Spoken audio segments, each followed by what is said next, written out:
Well, hey everyone. We had Helene Harshes this week.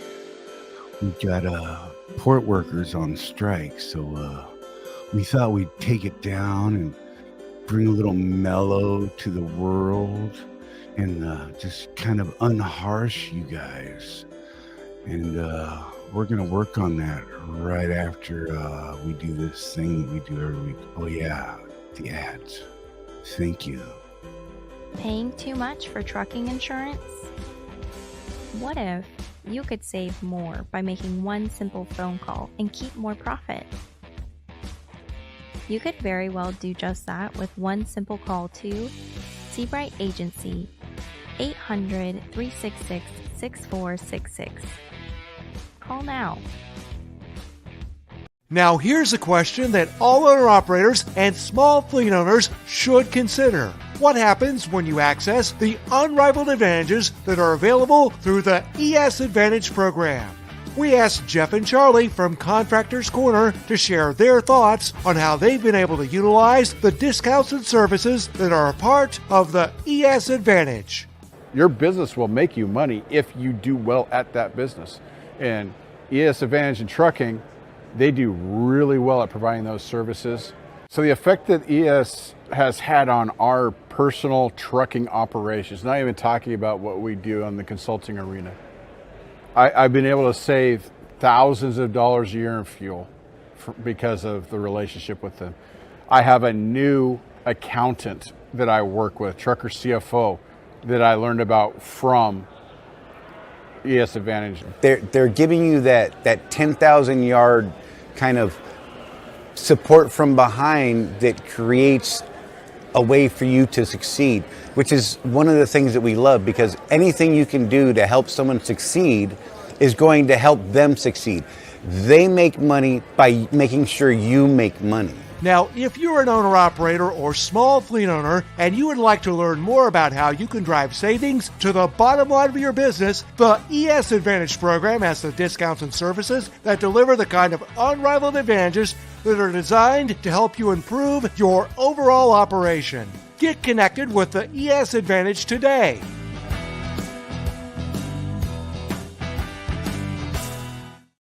Well, hey everybody. Oh, that just woke you the hell up, didn't it? We're here. We're live. Enough with this. I've had it with this week, this last month, whatever. Let's make some things happen. I'm glad you guys are here. I'm not dead, even though some people thought I was. I'm not. You have to deal with me still. What's up, Jeff? How you doing, buddy? Love you, man. How do I look to you? Same. Bro, it's a thing. I'm glad you guys are here, though. I'm glad to see everybody. We got the hurricane down there by Charlie. We got dock workers on strike, and we've got the ice pick bandit out there popping tires. What in the actual hell is happening in the world right now? Dogs and cats living together. I lost some ammunition.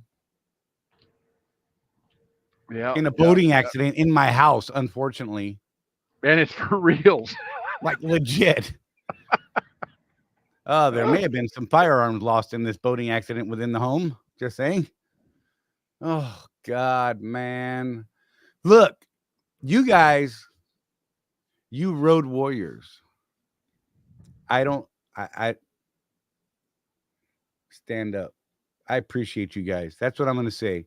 I'm going back to work tomorrow for real and trucking. My house is still a damn mess.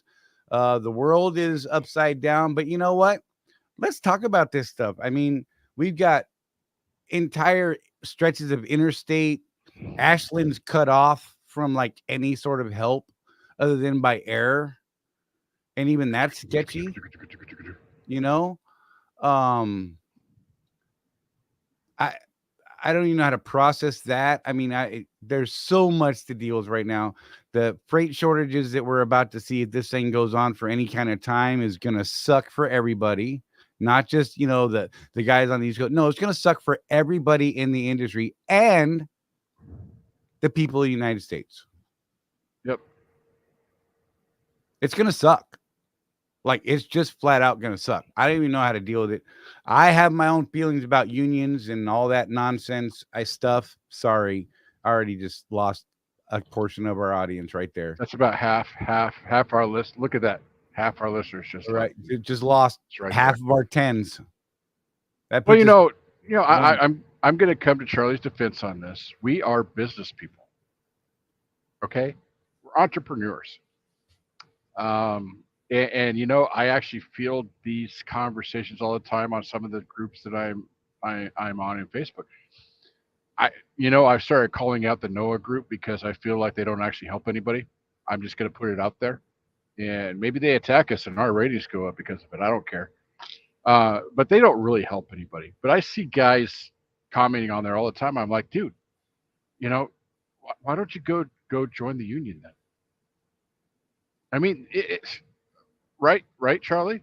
I'm with you. I you want this, you want that, you want the other thing. You want someone else to negotiate for you. That is what unions are for. If that's And you want to your pay bag, for that privilege. right? And if that's your bag, which is not mine, I prefer to be a bit of a lone star out here. Go join the union, man. There's nothing wrong with it. They have that collective bargaining. But know this, and you talk to some of the guys in the trade unions. You give up some things for that. You do. And the guys that I know that are on the opposite side of the union thing for me we're still good friends with, they're like, hey man, it's good, man. I like what I'm doing. I'm like, hey man, that's cool. I like what I'm doing. We can still be friends. Right. But yeah, it's hard for everybody when the unions and the companies start going head to head. It's not good for us during that time. That's for sure.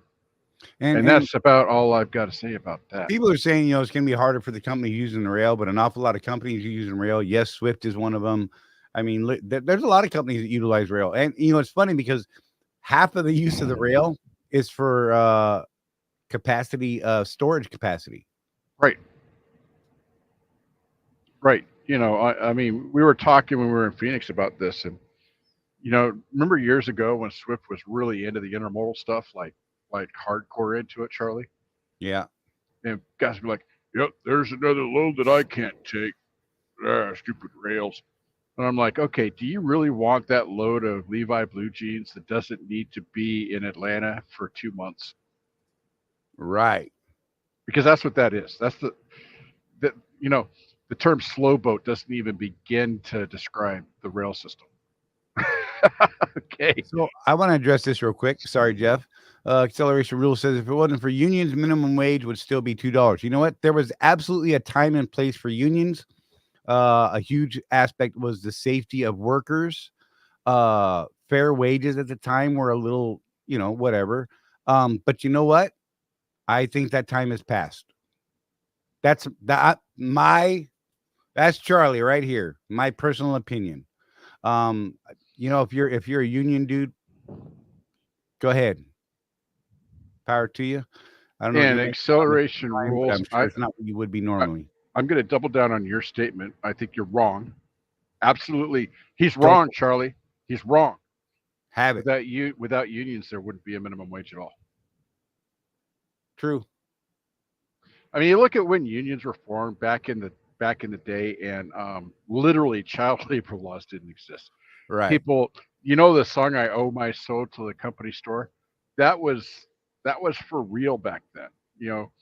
Your average factory worker really was an indentured servant, and that's when the unions came in and they made things better for everybody. But then they became money-making machines for the bosses. Right. I mean, and just full disclosure, yes, I have been a union person before. And that is one of the reasons why I will never be a union person again, unless the country just goes that way and I have no choice, which is possible. And this statement, it's all Chinese goods. We don't need them. As much as I would love to stand by you on that statement, I can agree with half that statement. Most of it is Chinese goods. Mm-hmm. Here's the unfortunate part. We absolutely need them right now. Absolutely. We don't produce enough We as a Right. country don't produce the things that we use and need. We don't. Mhm. It's sad. It's BS. It sucks. So Donna and I think this was probably about 20 years ago. Gosh, can I say that? 20 years ago, I was doing something, You Charlie, old that bastard. wasn't playing baseball or something. This is Right. boggling my mind. We got on this kick where we decided we're only buying American goods. This was 20 years ago. It's You hard. know what we found out? It's not just hard, it is impossible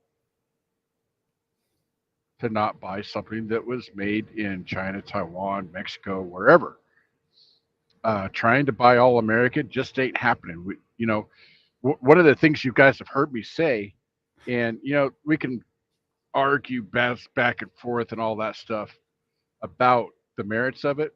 We live in a global economy now. It is global. Love it, hate it, doesn't matter. The fact is, we are in a global economy. Me personally, Charlie, I've got no problem with it. What I have a problem with, and gosh, we're getting into this stuff that divides everybody again. But where I Right. have a problem with it is that I can't get away from it. I'm not an iPhone user. I'm a Samsung user, but still, you know where they make these things. You know what the working conditions are over there, and you know what I paid for this phone. That's the problem I have. What do you do about it, though? I just spent a lot of time this week, Charlie, because of this QT thing that we'll get into. Yeah, I got that Uh, started. For those of you guys at Swift, we're going to talk about the QT thing. But here's the tack I've started taking, Charlie, if you noticed. We have people that like to complain, even in our little private group of friends. Absolutely. So I just started Think what asking you people, like. right, okay, you have a legitimate concern. I'm just going to pull Craig's name out. He's not a complainer, but his name is right in front of me right now, so I'm going to say it. Craig, suck it up. What's your solution? You have a legitimate gripe, a legitimate concern. As the owner of your business, what is your solution? Do you have one? Do you need to bounce? Craig and I talk from time to time, bounce stuff off of other people and try and come up with a solution. That's the whole thrust behind our community, is this whole mastermind idea. Let's get together and talk about solutions to these things, solutions that actually work and help us move the needle forward. Just complaining, okay, you've addressed the concern, right? Or at least you brought it up. But what's your solution? Are you just going to take it? Poor me, woe is me, my carrier is screwing me. Hey, that kind of rhymed. I'm proud of that.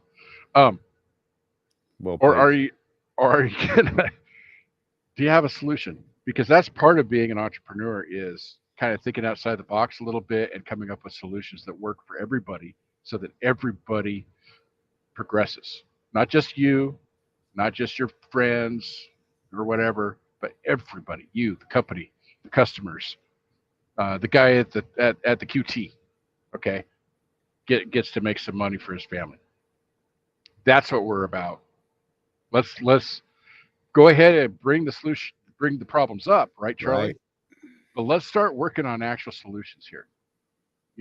One of the better ones, and sorry, Charlie, since I'm not at Swift anymore, I'm not Mr. Swift, Right. so I'm What? just going to bring this up. We were talking about some things, and I asked this gentleman. I said, "So what's your solution?" He's like, "Well, I might have to port my truck out and go to another carrier." And I was like, "You know what? That is a solution. Absolutely. That is thought out." He sees a problem at Swift that he doesn't like. He brought it up. And when I asked him, "So what's your solution?" You know what? He had a solution. So that's my rant for today, Charlie. What do you think? I think there's more to come. That's what I think. Okay. I think You that gonna get me going on something else? well, it's just the environment we're in this week in particular, right? Right.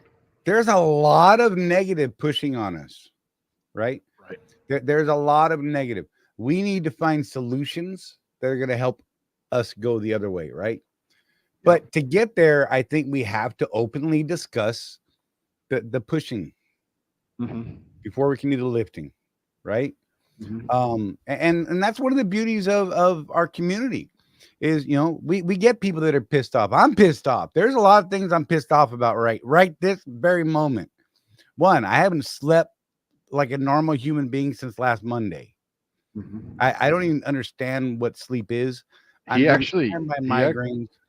Charlie actually yelled at me the other day, and I went to bed in a fetal position because he was so tired and cranky. It's a thing. I mean, there's a lot going on, and then just it's all just piling on right now, right? You know, Mhm. this hurricane thing for those affected by it scared the crap out of me. And look, there may be some words slip out of my mouth this week on the show. I apologize to anyone that it offends, but brain power is not here for me sorting out the proper words. So I apologize, Donna, ahead of time. Um, so, but here's the thing, right? We've got this hurricane crap that's happening. We've got this strike that's going on. We've got Swift for our Swift guys that has this fuel battle going on with the QTs, which I have absolutely expressed many of our members' concerns with the leadership. And if you haven't already, I would recommend you do so in a professional manner. If you're a Swift guy and you're a contractor, I would highly recommend you reaching out to the powers that be and Yeah. expressing your dislike, distaste. Hey, no, Yes, for real some. quick while you're on that. Yep. Um, we know what we know Right. because some of you guys called Swift to find out what the real deal was. Right. Now, And I, we I verify. don't, and so I don't have the ready access like I used to. Charlie does, but I don't. So I put out there, what I thought it was a com data issue. Turns out it's not. It's a total Swift thing. So for those of you, did we really explain it? So starting on October 14th, you're no longer going to be able to use your com data fuel card at QTs if you're a Swift operator. There's some sort of negotiation going on between Swift and QT, which is the reason why I thought, because remember, Charlie, we've seen this before. Swift went to battle with Pilot Flying J a couple years ago. Right. We did not. I still fueled up at Pilot Flying J when it was the cheapest price. So I thought it must be a com data thing. It's not. It's a Swift thing. So thanks to you guys that reached out to Rapid Response at Swift, got the answer for those of us that are no longer at Swift, so we don't look like idiots talking about this. Right. And Charlie, go. You found out more. So, yeah, totally blindside. They are legitimately trying to negotiate a discounted rate with the QT. I don't think that'll happen. I think we're kind of being cut off from a stably low average fuel costs from a supplier such as QT. What's next? The Speedway, racetrack, all the Circle Ks, the individual mom and pops. Look, they've got their deals with the big five. I get it. Well, big three now, because I think that PJ thing is up in the air still. I've expressed multiple people's feelings about this to leadership. And what I said was, fine, negotiate that stuff behind the scenes. Right now, I know of approximately 500 people just in our Swift family that are regularly using the QT and are now not going to be able to have that access. So here's a bummer. Look, a minute for big boy pants. I didn't want them nor need them to go negotiate that price. Right. The reality is I don't care if I get a 5-cent rebate from whatever negotiation they get. That's fine, whatever. If you can do that on the back end without affecting me up front, great for you, because the reality is we're not going to get that discount. That's just the reality. If we're going by history as we've seen it to this point, we don't get a discount from Pilot, Flying J, Loves, TA, Petro. We don't. We get a 5-cent rebate that is issued to us by the carrier. Right. If it was a discount, it would be reflected in an app, in a receipt. It's not a discount. It's a rebate. So let's make sure the words are important here. We get a rebate. And you know what? When they're 40 cents more, then I could go to the QT literally across the street from the Loves, let's say in Macon, and save myself 40, 50, 60 cents a gallon over the Loves. I give two damns about a 5-cent rebate or the showers. Right. I don't care. I don't care about the points.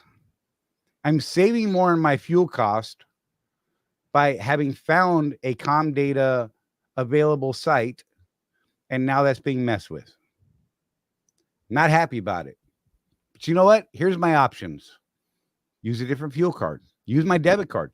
There was a comment just about, we typically would tell people not to use the ES Advantage card at the QTs. Use the Comdata. It makes sense. From a financial standpoint, it made sense. You know what? I still personally I would not use an ES Advantage card at the QT. What I would do is slide my business debit card. Yep. It's directly right out of my bank account. None of that finance crap. It's not affecting that availability for those steeper discounts on the ES Advantage card, which I would rather save my money there for. Because and let's not forget how cheap DEF is at the QTs. Right.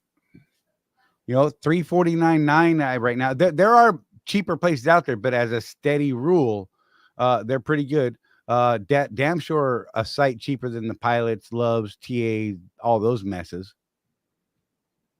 That's a thing. So, and yes, Brian, at times ES is actually cheaper. Some lanes, there's nothing that the ES can reach. Mm-hmm. Some people in very limited lanes, it's not there. And that's fine. I mean, it's just another tool in the toolbox, right? Mud flap, ES Advantage, all these cash. Whatever gets you the best price in your lane for that day, that's what you should be doing. So yeah, I mean, it's a thing. No idea, Josh. Josh asked who at Swift makes that decision. I have no idea. I'm not particularly concerned about it. They've made their decision. I understand what they're trying to do. I'm not sure that it's going to work. If it works, great. I don't see it working because of the QT model. They regularly depend on volume, which is why they so steeply discount their fuel price. I've talked to regional people at QT, and there's times where they're making a penny a gallon, 2 pennies a gallon, 3 pennies a gallon, just to get the volume, and they make their profit over the volume because they move so much damn fuel doing that. And the brisket tacos. And the brisket tacos. Can't forget the tacos. It's a thing. There it is, first time. I was trying to avoid it, not really, but whatever. There's a lot of. I apologize for skipping some of your guys' comments. I'll do my best to try and hit some of those. Tim was saying, most of the stuff that's labeled made in America or just assembled in America, all the parts came from overseas, and vice versa. Look at Freightliner. Yeah. Parts are made here, assembled in Mexico. Right? Just saying. Bear Hunter was talking about he would gladly pay more to support our economy, not China's. Absolutely. Unfortunately, we don't make everything we need. And I would point out, Bear Hunter, that not everybody's able to do that. Right. I would say not enough people are able to do that to make a dent in that market. So, I mean, you look at things that are 100% U.S. made. Okay, there's that cotton sheet company that everything from where they grow the cotton to the looms and everything, 100% American made, American labor all the way through the system. $300 sheets, bro. Sheets. Right. Glenn Beck, love him or hate him, don't care. He bought the original Levi Strauss what do you call it? Textile factory. Started making blue jeans on the original blue jean loom. You know what they want for those blue jeans, Charlie? $185 a pair. Yep. Believe it. And you have to hem them yourself. I mean, with the labor cost, all that stuff goes into play. There is a reason why our economy is so dependent on other countries. Bear Hunter, why is more cost even an issue? Again, we'll gladly pay more to stimulate the economy I live in. Again, going with not everybody can do that. Yep. I can tell you this month, I couldn't do it. I am broke as AF, yo. I got so many bills right now, but trying to put this house back together and buy stuff that is out floating down the damn river right now or in the Gulf of Mexico. I don't even know what to do, but I'm making it happen. I did some negotiation. I talked to some people. I've gotten myself kind of squared away, and I've got a plan for the next month. That's what I've got right now. And I've got an amazing family and friends and a network here that's helping me out, and we're doing it, right? So, I mean, but not everybody can do that. I mean, there are people that don't make the wages. Why don't they make the wages? For some people, it's access to jobs that pay decent wages. Some may argue, and you can argue if you want to, move somewhere where there's better wages. Moving is not always an option. Moving is expensive. Yes, not everybody's willing to just load up a backpack and walk down the road to get to a new place. You know, I've heard that argument, and I've made the argument. Oh, you can't grow food where you live? Move. It's not that easy all the time. Sorry, I'm trying to get back to some of these comments, you guys. Acceleration rules. How about installing a 20,000 gallon fuel tank at the house, buying bulk fuel and running locally and tell Swift to suck it? That's an option. I can't put a 20,000 gallon fuel tank on my house. I can tell you that. That's my city ain't going to have that. Nor could I afford 20,000 gallons of fuel right now. Let's see. Greg's like, yes, brisket tacos. Just saying. Yeah. Well, and Bear Hunter said, but without the government BS, we could. Maybe not. Yeah. I mean, so Charlie, every election cycle this comes up. Well, if it wasn't for that guy that got elected. Right. Yeah, okay. Now I'm a voter. You're a voter, right, Charlie? You vote. I am a voter. In spite of the fact that sometimes it feels like my vote don't count, I do vote. And that's the thing. You can try to blame the government. Hey, you could try to blame Charlie. You could try to blame, I don't know, Santa Claus. What good does that do? Let's focus on the things that we can actually do something about. So I just looked this up because I'm always curious. So the average U.S. income in 2023, it's always funny when you look this up.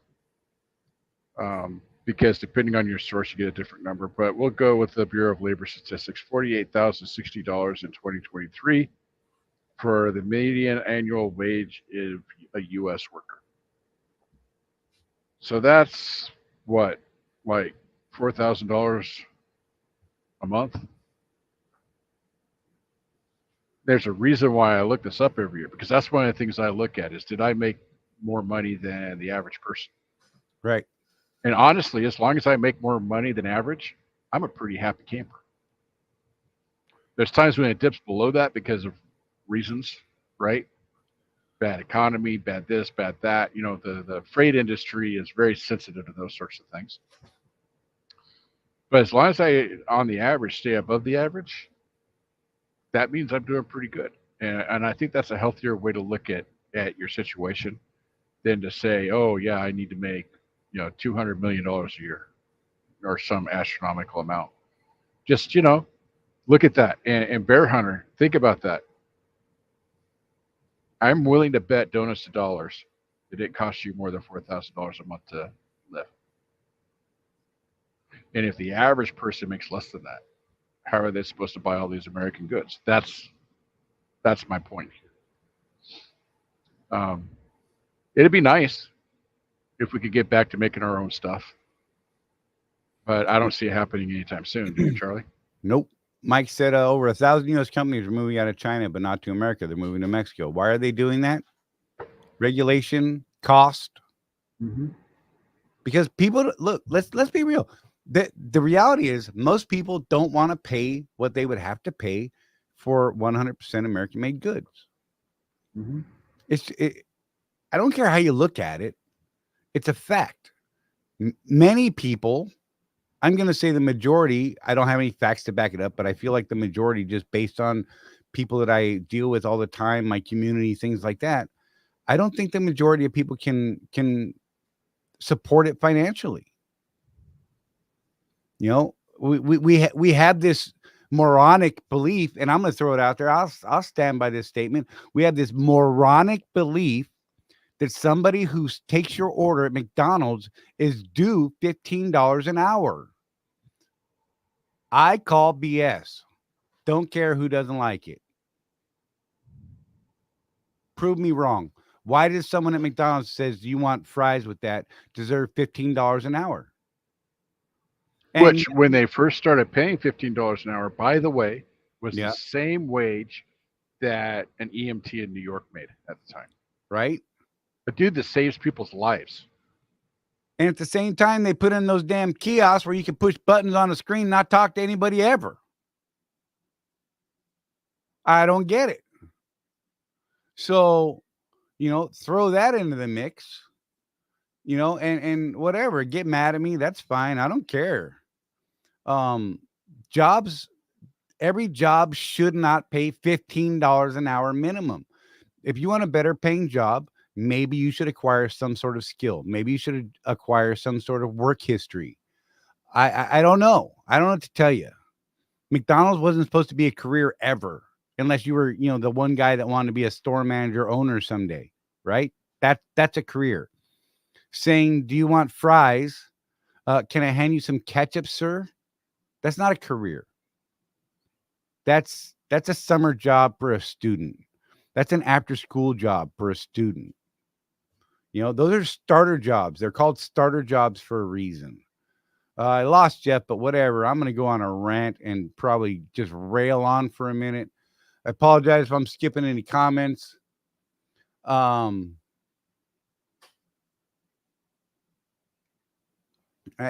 don't know. I mean, Bear Hunter, I get it. You got a chip plant going in. How long until that's done? How long until that's ready? How long? How is that going to cover the actual demand? Will it be enough to cover the demand? I would assume that some of that is skilled labor. I would assume that some of that is not skilled labor. But I bet everybody in that plant is going to make at least $15-20 an hour. And they may only just push a button. They're going to get paid $20 an hour, which is going to make that chip, $200, $300, whatever. You know what I'm saying? Yeah. Life on 18 wheels. They charge you 25 cents for a dipping sauce just to justify that $15 an hour. That's what I started to go. And then everybody's pissed off because McDonald's are charging, $97 for a Big Mac. But yet so many people supported this minimum wage of $15 an hour nonsense. And I'm sorry. Look, if you don't like it, I get it. Prove me wrong. I don't think you can. I don't think you'll ever turn me on that. This living wage for every job, I think is BS. I'm sorry. Bite me if that's what you want to do. I don't care. I'm not going to change my view on it. I just, it's not that I'm closed to changing my view. It's just that I don't believe you can change my opinion on this simply because the current arguments and that sort of thing don't support it. Why do you need $15 an hour? So I can pay my bills. Why are your bills so high? Maybe you should live more within your means. I don't know. Maybe you should seek some sort of education, a trade, a skill, something along those lines. These life, liberty, and the pursuit of happiness. These are things you work for. Right? I mean, am I wrong here? Anybody disagree with this? I don't know. I'm going to get slammed for a bunch of this, I'm sure, by quite a few people. And I can't wait to see the replay comments because there are some out there Some of the replay people are going to just hammer me, and I love it because some of the shorts that are going to come out of this are going to be insane, and they're just going to be me railing. I'm just going to be this out of touch old man, and you know what? Don't care. There's a reason I'm proud of my generation. Generation X is a fantastic generation, if you ask me, because you know what? Like they say you hear it on all these YouTube shorts and things like that. We were the Pharaoh. We're the last of the Pharaoh. Latchkey kids, the whole 9 yards. You know what? We did what we had to do. You pissed us off. We knuckled up. We punched each other in the mouth, and we moved on, and we hugged it out when we were done. We went skating together. Nowadays, this $15 an hour living wage crap crowd that I'm just insulting left and right now, get their feelings hurt by every little thing I say. Every time I look at them wrong, their feelings are hurt and they're curled up in a ball and they need an anxiety pill. Whatever, get over it, toughen up. Sorry, not sorry. Pound sand, that's what I got. Anyhow, you guys, what do you got going on? I think Jeff is frozen again. He's got some connection issues. It's going to be crazy today because I've got all kinds of feelings and no damn sleep. That's what's happening. Sharing my feelings and my thoughts, y'all. It never comes out good in the end is what I'm saying. Russell Freight Services, good to see you. Currently in the process of refinancing my truck for my lease program, 22 Pete, 234,000 miles on it. Congratulations. Keep working on that. I appreciate you guys with the shouts of support. I dig it. I appreciate you. Just understand that we're not all that way. We don't all agree, and that's okay. We don't have to agree on everything. I don't expect people to agree with everything I say. That's part of our wonderful society and the way that our country is built. You don't have to agree with me. You don't. And I'm okay with that. Just don't demand that I agree with you. Yeah, everybody gets a trophy BS. Good God, it drives me nuts. I go to my grandkids' soccer matches and stuff like that. They don't even keep score. I'm like, the hell you mean we're not keeping score? I'm keeping score. I can assure you that when I'm at those games, I can tell exactly who won and who lost. And me and my grandkids, we'll talk about, hey, you got your ass kicked today. You should have been a little more aggressive, man. Your forward was lacking. Might want to motivate him a little more. Tell him to dig, get more aggressive. Be aggressive. I'm just saying. Yeah. Most of the I can tell you and here's the funny part. Most of the parents and grandparents that I see at these games, we are all keeping score because we're talking about, damn, we got stomped today, or dang, we stomped them today. Just saying. Good God. Oh, Lord. It all started manifest. Let me see. Jim Wall. What's up, buddy? Good to see you. It all started manifested with it shouldn't hurt to be a child. Now they can't survive hurt. Look. I guess I believe there are some hurts that are good for character.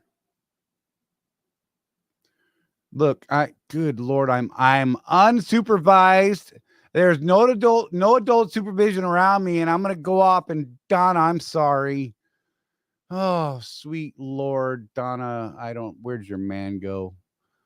Oh, good Lord. God, we're going to lose subscribers. And you know what? Whatever. You know what? If I lose you as a subscriber because of what I'm saying right now, we probably not okay to start with. Let's just be real. Greatest trick America companies have pulled off is $15 an hour is a good wage. My mom made $15 an hour in the 80s, and that's still there. Look, true story. Good Lord. I remember right back in the mid 90s when I got out of the Army, I would have killed for 15 an hour. I went to work in a retail store and was happy that I got $8 and $9 an hour. When I got up to 10, I was like, woo, to the moon, baby. You know, exactly. It's a thing, bro. It's a thing. Chris is chiming in here. I think the cell signal can't get through the walls of that custom Western Star interior. That's right.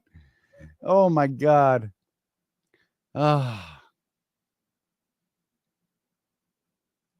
I saw that, Bear Hunter. I saw you're in a big truck with a trailer and everything now, not that little happy box. I ain't knocking the happy box. Don't get me wrong. It's kind of a thing I may do someday. I'm just saying. Remember when cigarettes were 65 cents? I don't. I honestly don't. I remember $1 a pack and 99 cents a gallon gas in North Carolina, in Lee County over there near Sanford, North Carolina, and Carthage and all that area where I ran around after I got out of the Army. I remember $1 a pack smokes. I bought some smokes in Arizona for a buddy of mine, and it hurt my feelings. They were $9 a pack. I went and bought a couple packs for my brother here during the hurricane when I was able to get out for one day, and found a store that was open, and they were almost $9 a pack. Sweet Jesus. You know, right? It was $4 an hour retail in the early 90s, right? Especially up there in Oregon. So the retail I was in was specialized materials, and they were paying a premium because they couldn't keep people. So that's why I started at over 8.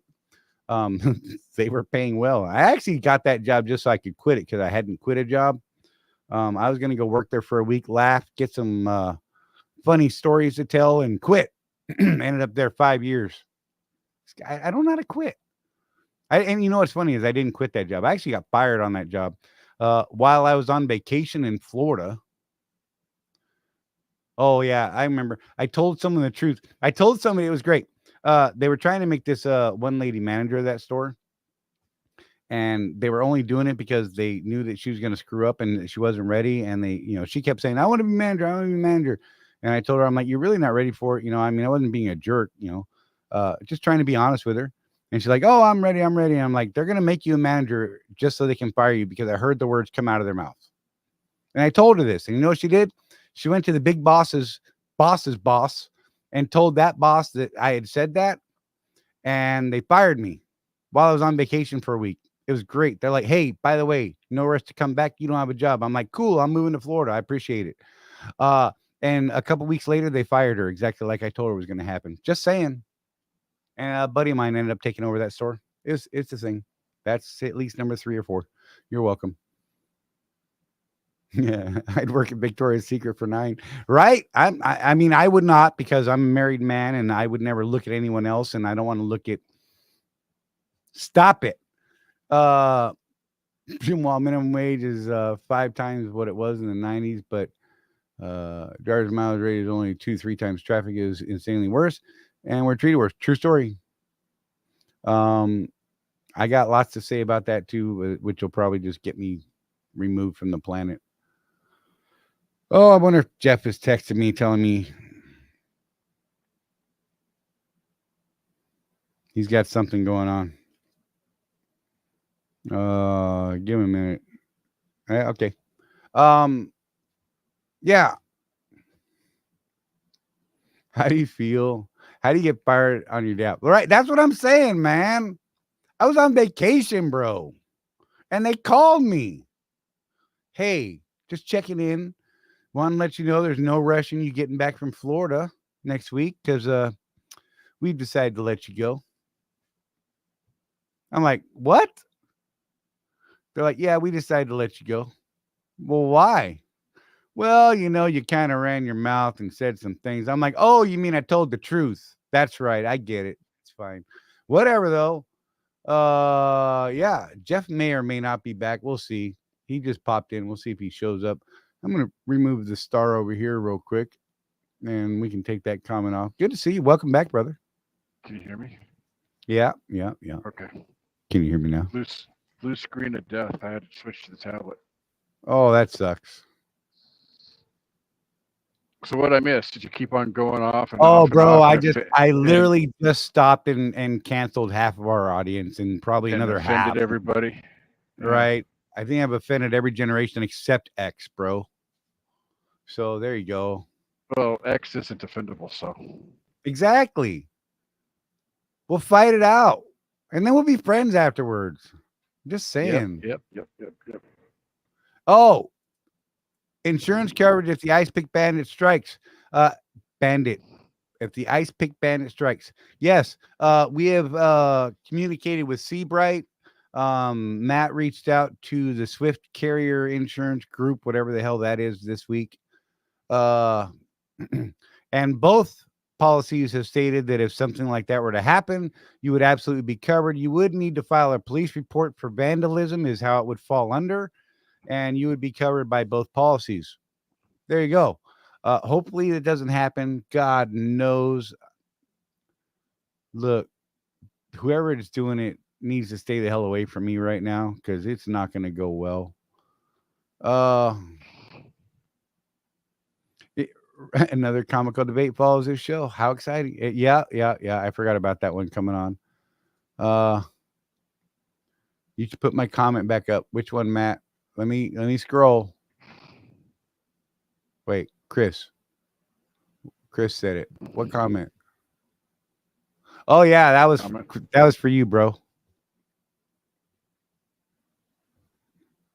Oh, yeah. Well, now I don't have to winch in my Western Star. Somebody did it for me. Oh, and yet you still did it. I'm just saying. Michael Fowler, Victoria's Secret. I could work there for free. Someone said I'd work at Victoria's Secret for $9, and I said, "Yeah, wait, no, not me, because I'm a married man. I don't need to look at none of that." Quickly save myself. I might not have saved myself enough. We'll see if Rose. I don't think Rosie's watching right now. Maybe I'm safe. I don't know. Donna will let her know that you were talking about Victoria's Secret. Tim, shout out to you, sir. You know why? Shout out to you, sir. I'm just gonna leave it there. Thoughts, feelings, heart. Gotcha. Oh, yeah, James. Someone's been going around stabbing and slashing tires all over the damn place. There's been so many that we can't even count them anymore. Yeah, there was like 50 tires at one TA. Now that's not 50 trucks, that's 50 tires, but still. There is a vandal. Yeah, I heard one. I think the worst one was 18 tires on a single truck. Yep. Bro. They better be fast. Apparently they are. Yeah. They got a picture of a guy doing it that they think did it, but they can't find the dude now. So yeah, that makes sense. Jim, absolutely. X and boomers like to see you under the oh my God. Like to see you get under the youngin' skin. Exactly. Just saying. Yeah.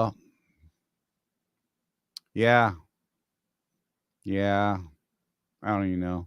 Hope they catch him. Absolutely, Donna. Donna, I apologize if I ever went squirrely too far for you. I'm sure. I know. I'm absolutely sure of it. I'm being public about my apology. So okay. Cut me just a tiny bit of slack, if you wouldn't mind. Not much, just a little bit. Yeah.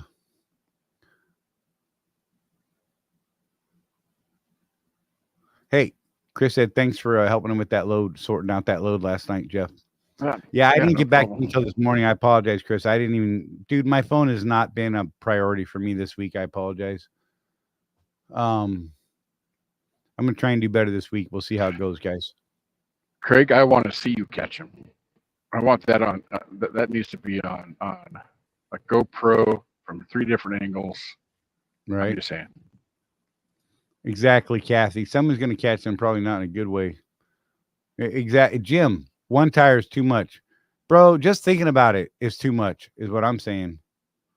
You know, luckily we can't read your mind, know what you're going to do ahead of time, because that's, you know, a whole movie series right there. I'm just saying. You know what I mean?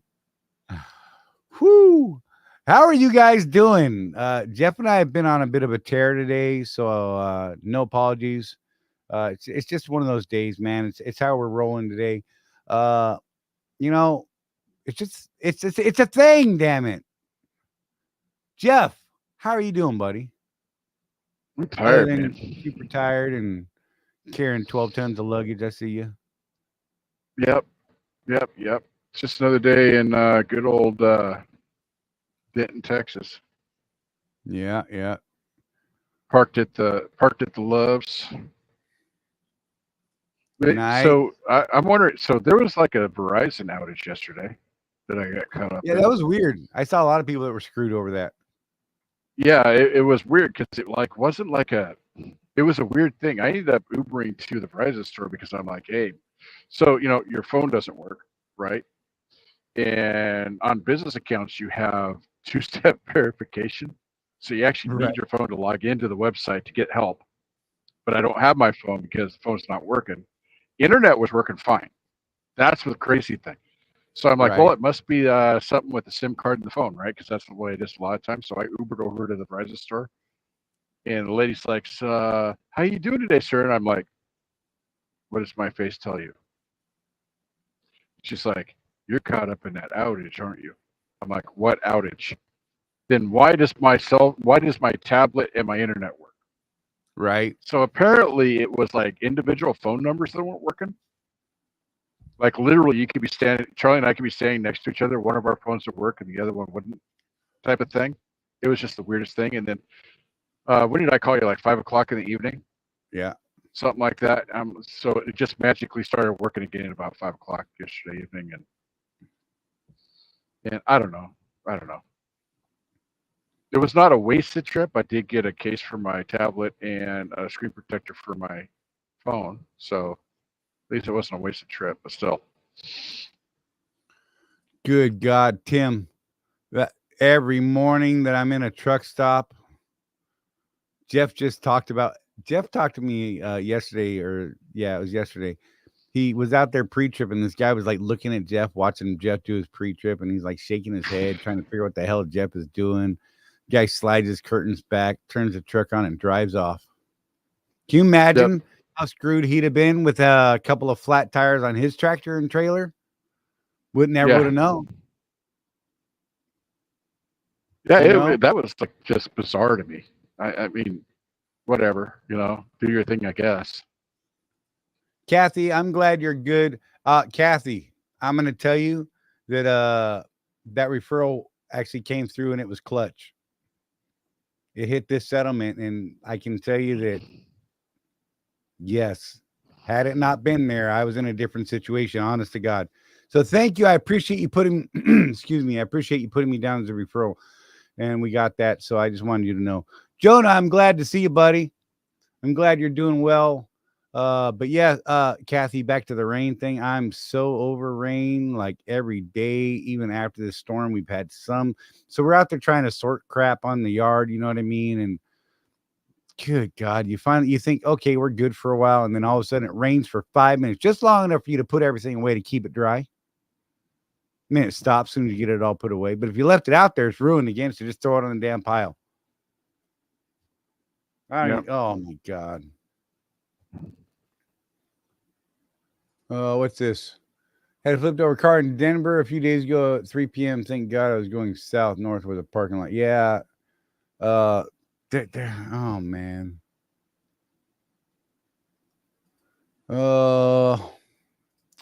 Michael, got to do at least a walk around at least, right?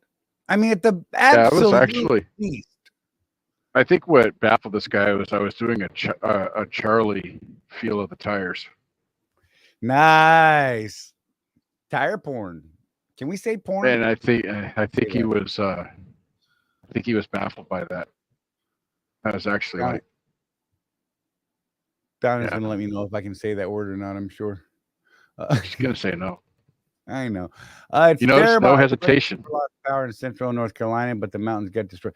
Kathy, for real, like whoever in their craziest thought mind process ever would think that a Gulf hurricane would destroy Western North Carolina to a point. Yeah, that is kind of weird, isn't it? Yeah, I don't even know. Didn't it wash out part of 40 or something? Oh, 40 and 26, bro. Oh man. If you pull up Google Maps for that area, it shows where it just stops. Boom. Big chunks gone. Like they don't even show the road there anymore. Wow. It's crazy, man. Yeah, I actually said no to a load going to the middle of Florida. Right? Now, mileage wise, it was a good load, but there's a couple problems with Florida. Number one, right now, obviously, but even in the best of times, it's kind of a hard place to get out of. Right. So we spend a lot of time talking about, hey, make the best choice for your business. And yeah, I was just talking. I think it was Chris. Would you do this load? And we were talking about it, and you got to do the numbers on every load, man. The 1,100 miles sounds great until you figure out, oh wait, I'm going to sit there for 5 days because there's no freight there. Or if you're running your own authority or you're on percentage, oh, so the rate's really good going into Florida, but what about coming out? You got to think about that stuff. Right. Yeah, Kath said they had 40 closed at 77 to keep people from going that way. That absolutely the problem. The problem is I think it moved too fast the weekend. That thing was cruising. Like, it was no joke. I to the best of my knowledge, didn't lose anybody I know. I know there's a lot of people gone, and that sucks. I feel blessed that I did not lose people. I can tell you one of the scariest things, and going back to Matt's comment about the 81 having a sinkhole on it. So it was a weird thing to have happen in our house, because I'm not going to get into the whole story, but at one point, the water had not started entering the doors yet. It was just about to. Okay. And we were doing some movement through the house and trying to figure out what the heck we're going to do next. And water started bubbling through the floors in the middle of the house from the ground up before it ever broke the thresholds of the doors. Sandbagging was absolutely useless, would not have done anything in my situation. And of course, I didn't say it out loud, but the first thought I had when I saw it bubbling up through the floors all over the place, oh, great. Now I got a sinkhole into the house. The house is just going to fall inside. Yeah, don't say that. I mean, there was 4 feet of water or something like that out my back door, and we're thinking, oh, geez, we got to get out of here. And first thing pops in my mind is, oh, the house is going to fall into a sinkhole that's like 20 feet deep. It's absolutely already full of water. Mm-hmm. I got a 20-foot swimming pool where my house used to be. And that's what kept going through my head. I finally ended up, so out in the front yard, the water got up to just below the top of the bottom step. Or the bottom of the top step. Sorry, dyslexia. It got up to just below the bottom of the top step. I finally scooped up grandkids, Rosie, my daughter, her man, took them out there and put them in the truck and drove the damn truck to high water or high ground a block away and parked them there. And then we started making trips back and forth out of the house to get other people moving and things like that. It sucked. Ants are bad animals, insects, whatever. Some of you guys saw that picture of me rescuing my grandkids' pool from the river that was going away from the house.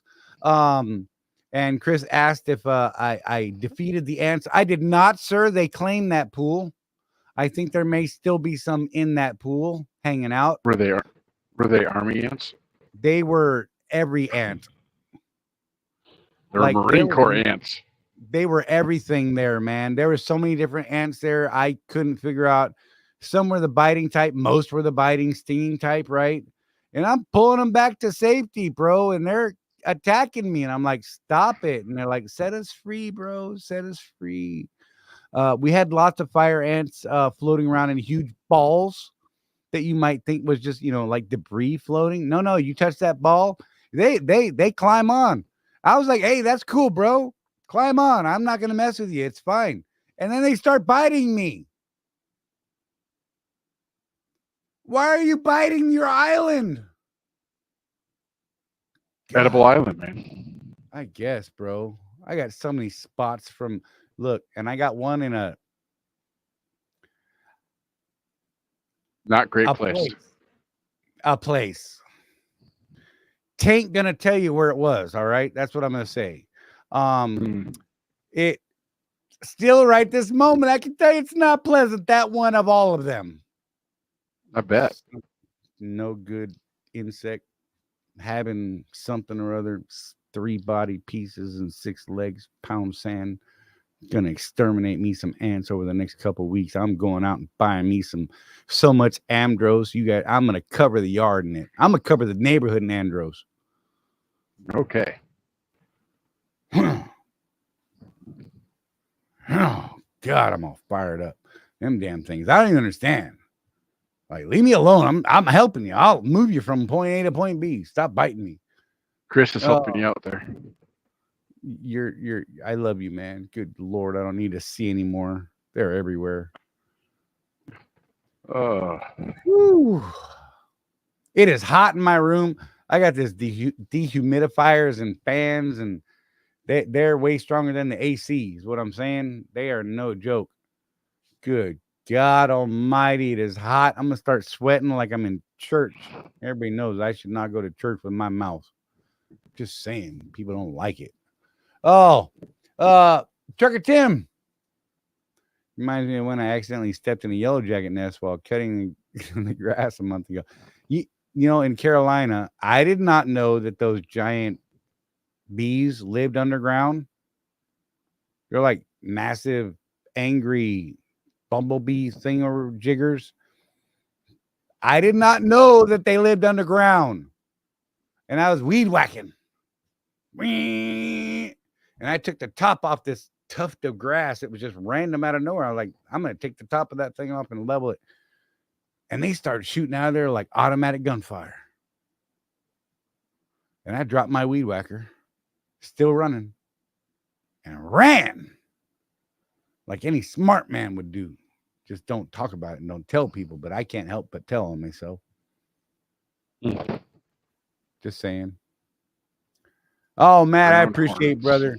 We're good, man. We're gonna sort it out, buddy. I got it. Yeah, no, what I don't know. It was ground hornets. They're like great big bumblebees. Like they look, like the big happy go lucky bumblebees. The ones down here like live in wood. They burrow into wood. I don't even know how they do it, but they do, and they burrow into wood and they make nests inside like fascia boards on houses and trees and all. Those things up in Carolina are no joke, but they look like that. They're black and yellow and mean.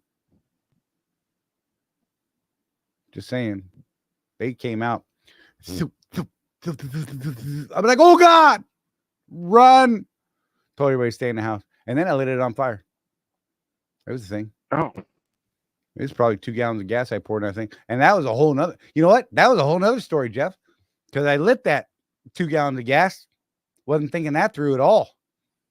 All those fumes that spread out. Yeah. Way farther than I could throw a match is what I found out. How did you find out, Charlie? I messed around and found out, sir. You still have all your hair though, so that's good. I did not at that time. I was in shorts. Oh. In a short sleeve shirt. And a slight goatee that went much slighter afterwards. Eyebrows were thinned out quite a bit. Head was shiny bald before the fire. But I lit that thing and the fireball was everywhere. And I knew which direction was out. Couldn't see the edge, but I knew it was that way, so I ran that way.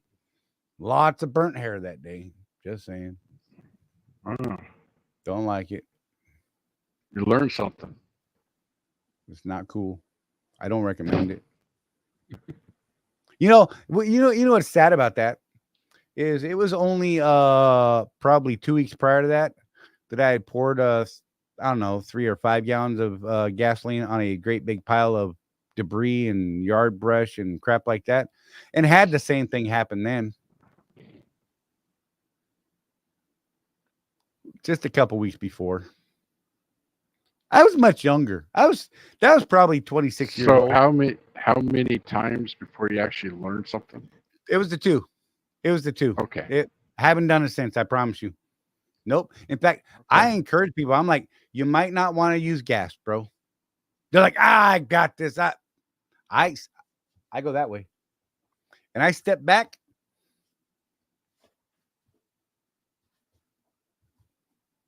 Go ahead, bro.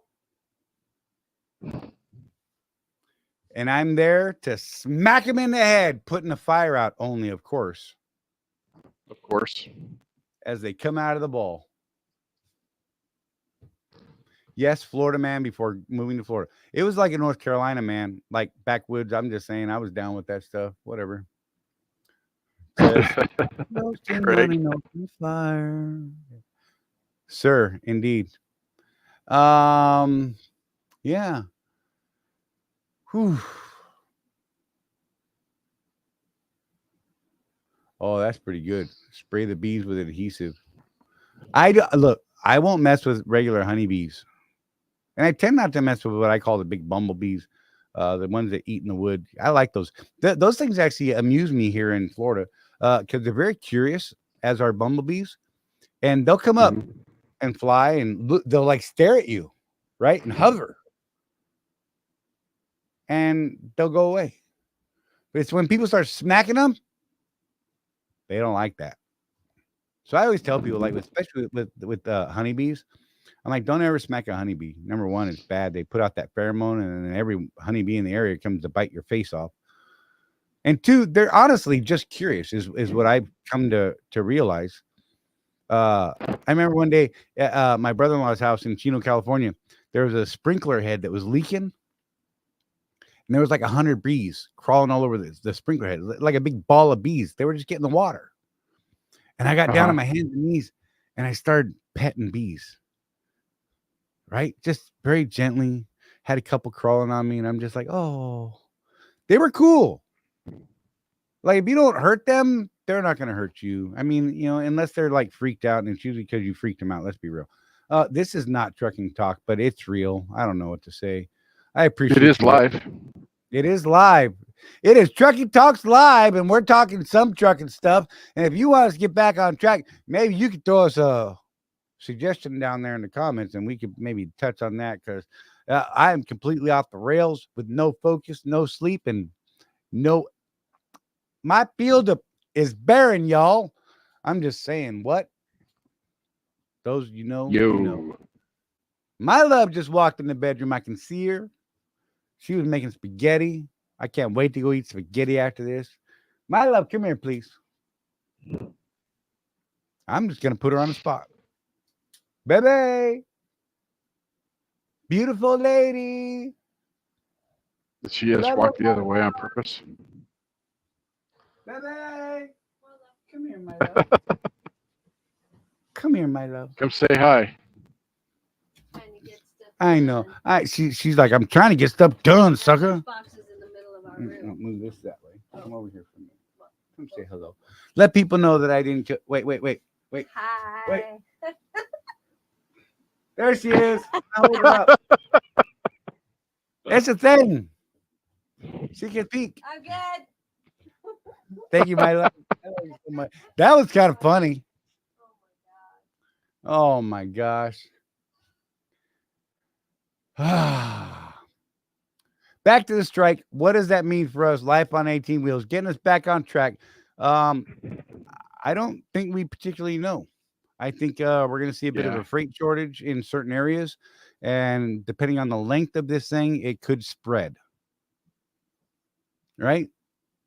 I know a lot of the port guys are screwed, at least temporarily, and maybe long term, depending on what happens. The upside will be, let's be real, because of the drop, there will be a climb. Yep. It's just a matter of making it to the climb, guys. Yeah, once they get things sorted, then there'll be that bump because all that stuff that's just stuck at the ports needs to go. So that's why we look at things the way we do. You know, I'm not so concerned about this week or next week. I look at the month, the quarter, and the year. Right. How did I do overall? You know, someone asked earlier because we were talking about the median income in the United States. Well, and, you know, I'm going to do the voice because I want to. Yeah, but do you actually take home more than half the country? I'm like, well, okay. So when I talk about my income, Charlie, I'm talking about my taxable income. So it's apples to apples, right? I'm not talking about my gross, my 200 whatever $1,000 a year that the truck grosses, because that's not My that's not real, 2.7 million gross revenue. right? Because that's not real, man. That's not what's going into the bank. So when I talk about what I make, I'm always talking about my net profits that's actually going into my bank. What I pay the taxes on. Exactly. Virginia to Salt Lake City. Trucker Tim says.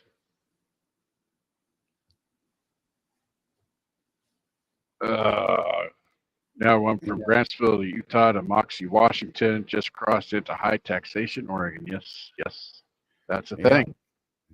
Wasn't me. I mean, you remember, Charlie, when things really started diving, we were talking about how you make your choices, this, that, and the other thing.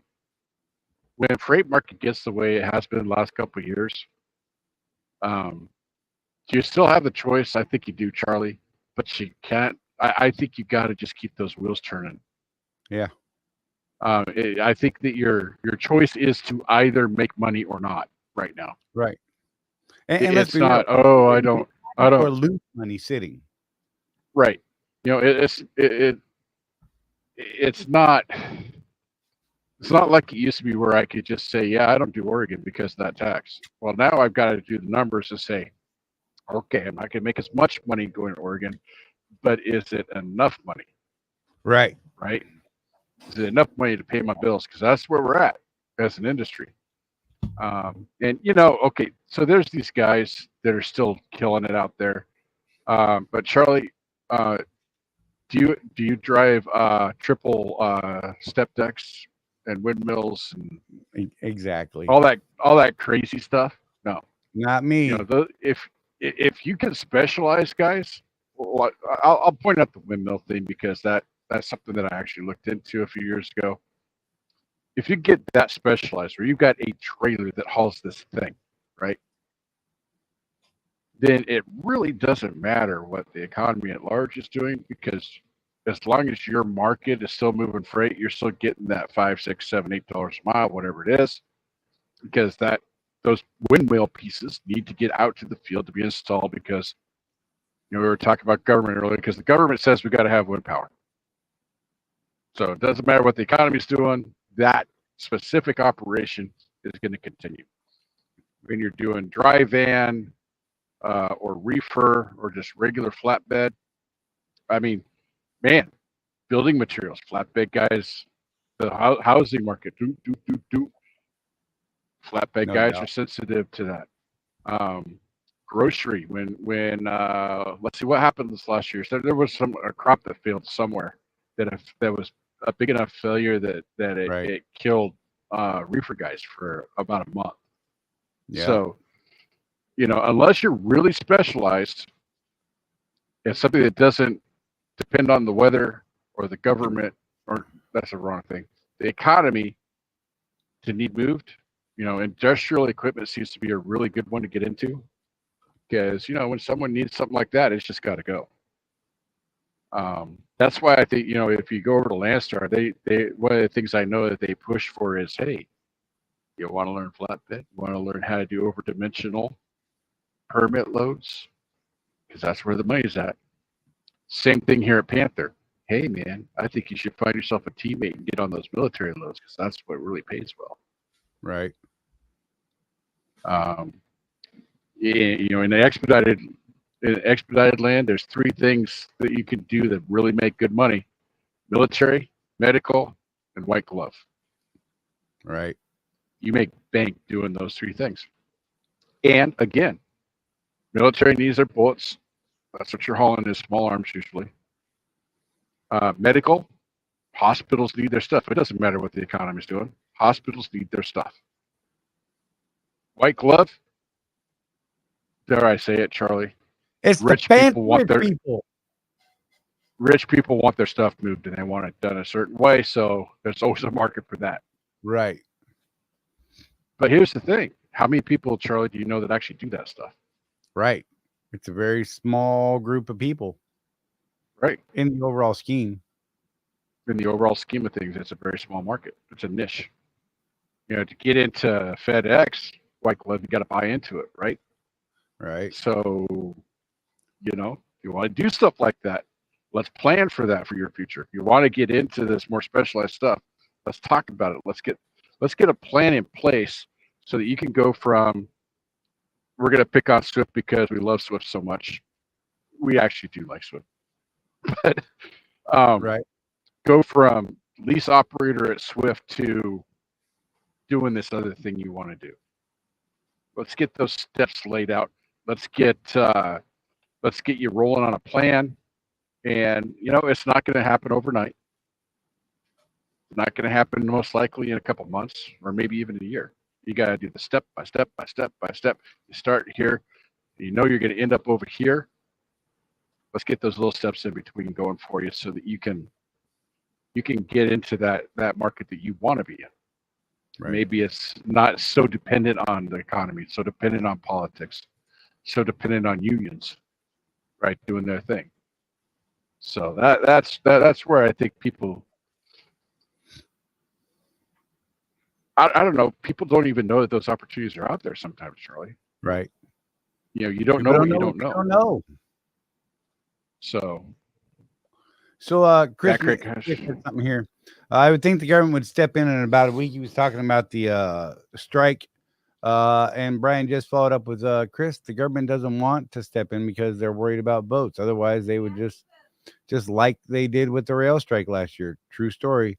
Going to be a lot of potential loads bobbing up and down in the ocean. That's exactly right, and I think that's part of what we're saying.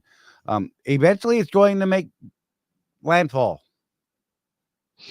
And it's going to have to be moved, and there's going to be too much to move for the available market.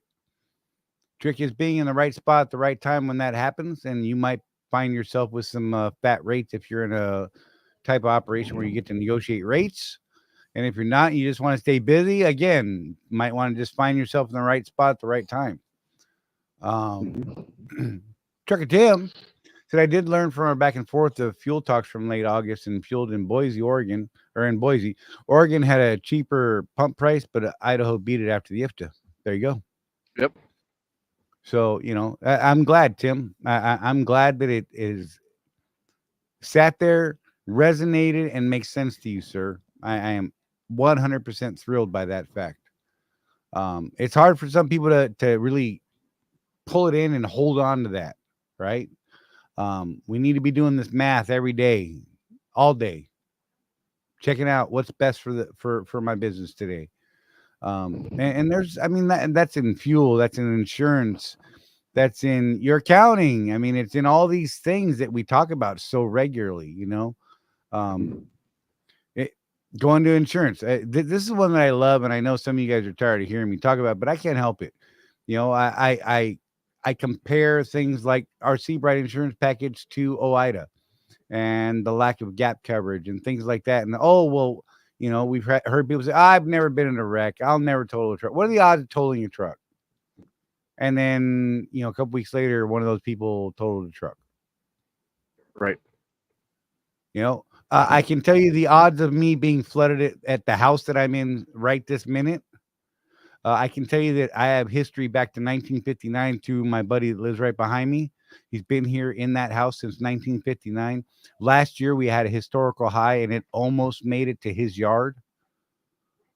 And never would have thought it would do what it did. And yet, most of my town is wiped out. Yep. Flood damage wise. It's crazy. That's why insurance is there, right? In the event of, boy, are you glad when you have it, when you needed it. You kind of hate to have to pay for it, but when you need it and it's there, life is good. It can help you get right again. Yep. Couldn't get flood insurance where I'm at. I think that's a crock, but whatever. Yeah, Charlie was really going off on me about that earlier today, that, how the places where you really, really need flood insurance, you either can't get covered or it's so expensive you can't afford it. I can't explain that.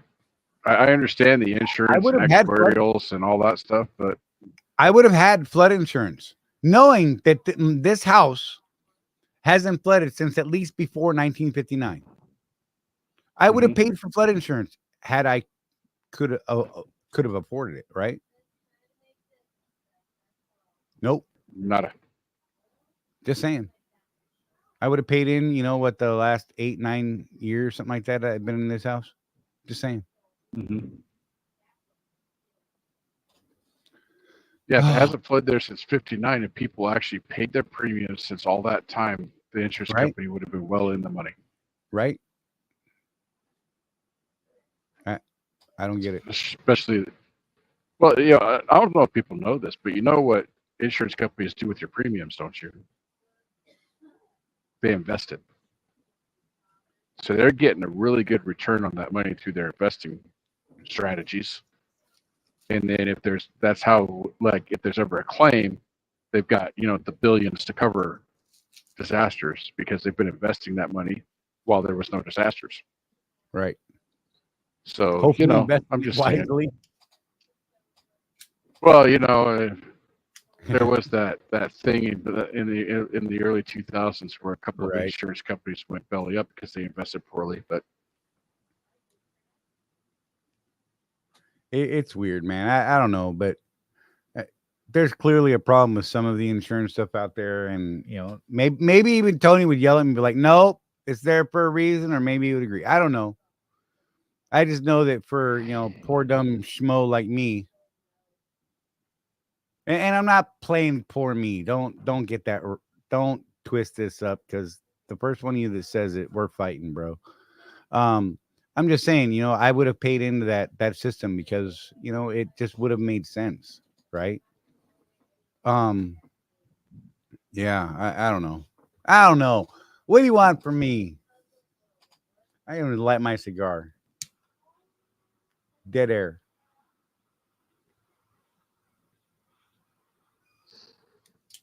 sorry, I'm doing a thing here.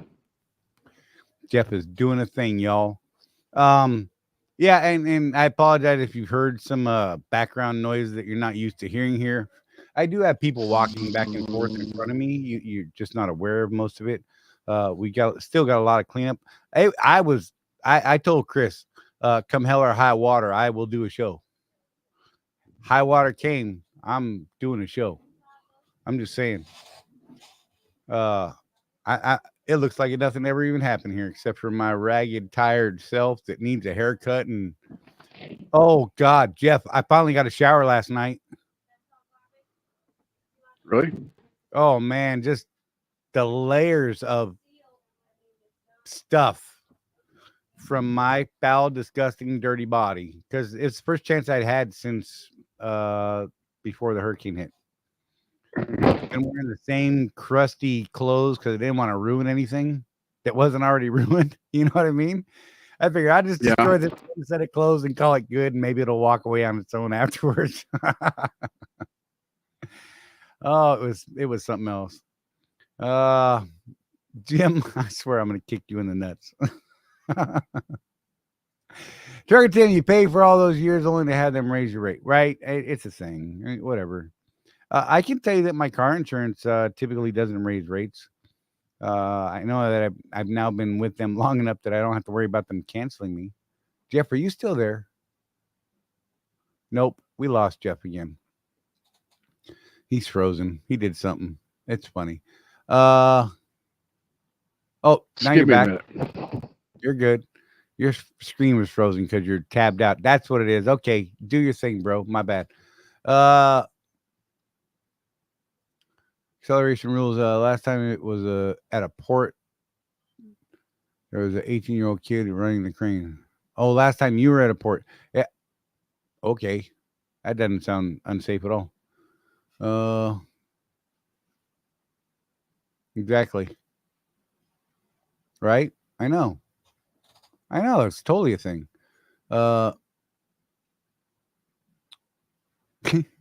Sorry, I'm trying to see if I missed anything in the chat that was. I know everything you type is important, guys. Trying to find it sometimes is tough. I can't even talk. Ooh, Donna's got the family eating curry. Nice. We got spaghetti that's done. It's calling me. It's been taunting me for a while. Anything else you guys want to touch on? Please let us know. We're about an hour and a half in, so we got another 30 minutes or so, guys. Definitely by all means, you guys know how it is. Whoa, what are you doing, sir? Trying to figure out how to share my screen on the tablet mode.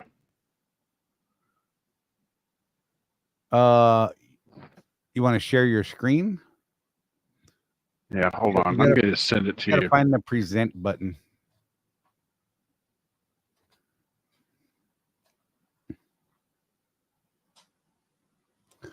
Colton, per diem increase as of today, y'all. That's right. I forgot all about that. Can you throw the number at me? I can't remember what it was. I just read about it the other day, and my brain is shot, sir. I should know it.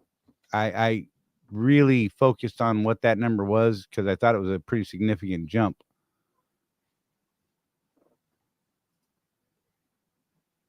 So I just sent you an email to your Road Warrior Entrepreneurs account.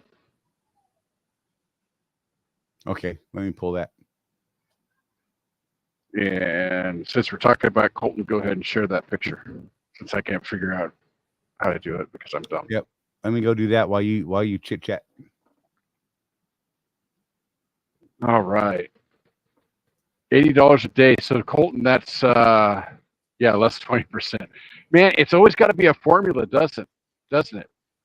I think I told you this before, Colton. Like when I first started this whole gig back in the day, and I actually called the IRS hotline for advice on how to do per diem, and they told me it was whatever it was, and then times 0.8 or whatever. And I'm like, dude, why couldn't it just be, like $42?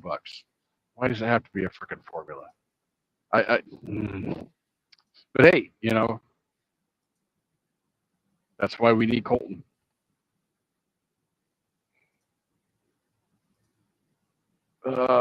Everybody knew the answer but Charlie. $80. Yeah, that's fair. The IRS has to complicate it all. And there is, since we're talking about Colton, there he is. That is absolutely beautiful. Colton's been up hunting like he does. Yeah, Colton. Job security for you. Yes, I understand.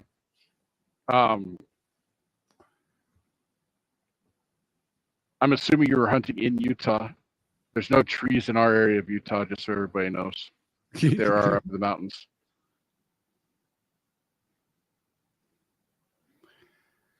Oh, that is awesome. Sorry about that. I had to share that one. I like that one. Was that a bow, sir? Or was that a rifle? It should be bow, I think. Yeah. Right now? It's got to be bow. Oh, muzzle loader. Okay. What? I always forget about that nonsense. I mean, that's a lot of work. Not nonsense. My bad. Look, don't yell at me. That's too much work for me, man. Just when you think you know somebody. Muzzle loader. All right. Right. 30 caliber ball, sir. Some of those muzzle loaders are scary. You're like, that's not a gun. That's a cannon, bro. Yeah, 50. Yes, sir. That's what I'm talking about. That's the scary nonsense right there. That is a walloping mound of steel flying across the sky. Hope it never hits you. That's what I'm going to tell you. Hey, it's all good, man. We're doing our thing and we're getting through it just like everyone else. There's way worse people off than me. Look, just driving down my street, I'm looking at our pile of stuff that is massive until I look at a couple of my neighbors and I'm like, wow, they lost so much more even. Yeah. Perspective, y'all. It's all perspective. And then I look at the people up in Carolina, and that last I heard was something like 400 or 600 people unaccounted for at all in any way, shape, or form. And I'm like, I'm Really? good, man. Yeah, I'm absolutely okay. So it was a neat and scary thing all at one time. I'm sure another story from the hurricane. I got a dog story, but I can't share that because I'll cry. But my dog's fine. God, I almost ruined that, right? that people would have been like, what the hell? Anyhow, the moment we decided that it was time to, we had to make some decisions very quickly. Rosie and I had a brief moment of looking around in circles, like, what the hell do we do now? Right. Everybody's got a plan until you get punched in the face, like the great philosopher Mr. Mike Tyson says. And then I simply said, grab what's important to you right here, right now. And Rosie grabbed her wedding ring and some other jewelry that, had sentimental value. And she was good to go. You know what I did? I put a pistol on my hip. I put on a pair of shorts, some shoes, and that's all I had to take, man. The only thing that was important to me was Rosie, my kids, and my grandkids, and my brothers. It's the only thing that mattered to me. Getting them up, getting them out, and making things happen. And protecting the big truck. I got to throw that out there. Did have to protect the big truck because I know that as long as I got that big truck, I can come back from anything. Right? I can go to work. I can go make money. I can buy new stuff. It's just stuff. It's just stuff. That's the hardest realization to come to. It's just stuff. And stuff can be replaced. People can't. Those heirlooms, hard to replace. We saw my brother was walking through the neighborhood and it tore him up because he saw a family after the water had gone down. Had their only black and white, super old family photos spread out all over their yard on blankets, trying to dry them in the sun. Those are things I can understand that would be horrific to lose to certain people. Yep. I can tell you I wasn't worried about pictures. Me and Rosie and I, rather, have never really been big on the picture thing. There are a couple pictures I would have been sad to lose. We did not lose them. Water stayed low enough that we didn't lose stuff up on the, high up on the walls, things like that. Yeah, didn't lose any. Never mind. Did you get your rear diff service again? I'm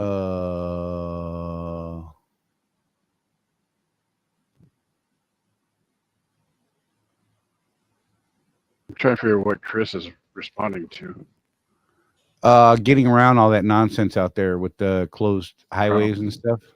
They're going to have to pay routing around that stuff. There's just no way around it.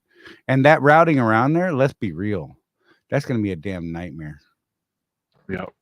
I mean, the only real ways that make sense are hitting the big roads way out of the way. Because running those back roads, no, bro. No, because so many of those are coin toss at this point. Not to mention, Craig, Swift itself may not do FEMA, but you know who does is the grocery DCs. Like if you're at a Target or a Walmart. Remember, I was in Opelika when one of the bad storms hit Louisiana, I think it was, and they were asking folks if they were willing to take basically overweight water loads. From that DC into the storm area. Unfortunately, I only had like 5 hours left on my 70 when they were asking for people to do that. But I would have loved to do it. I know after Katrina, they did some FEMA loads. There were people that were stuck in that big stadium for days. So yeah. I don't know, Matt. My discs were just sealed. I'm just saying. I don't even know, man. It's a thing. I'll have to get it looked at, honestly. There has not been an opportunity to do any of that as of yet. So do what we do. In your rear differentials.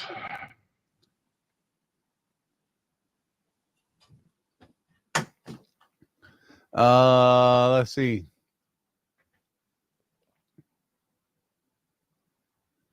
Yeah, outer service, I'm sure, getting thrown out over in that region.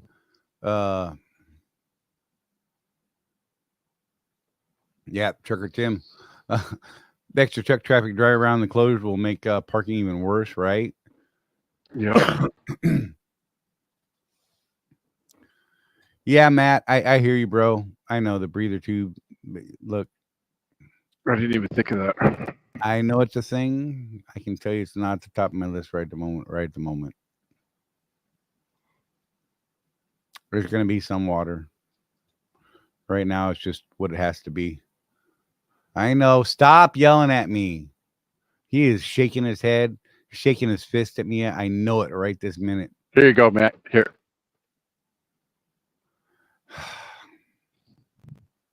Charlie, Charlie, Charlie.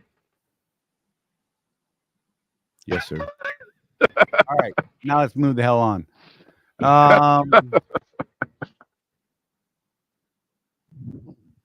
Yeah, TK, I can believe that. He said he delivered a trailer of generators that they sold out as they unloaded him. That's crazy. Yeah. That's wild, dude. So that's something too, you know, we should always bring up when something like this happens is how prepared are you for stuff like this?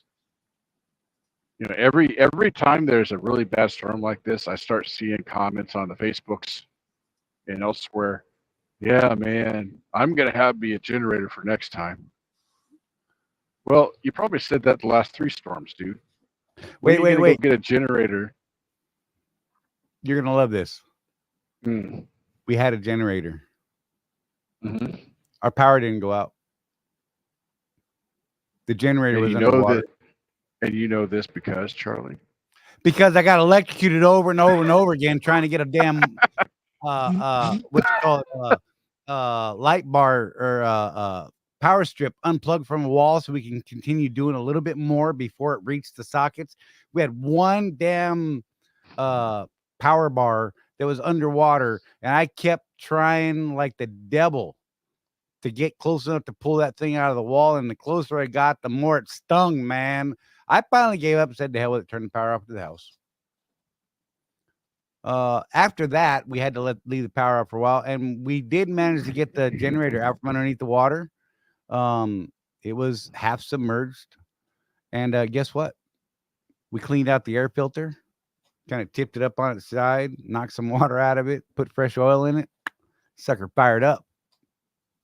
Just saying.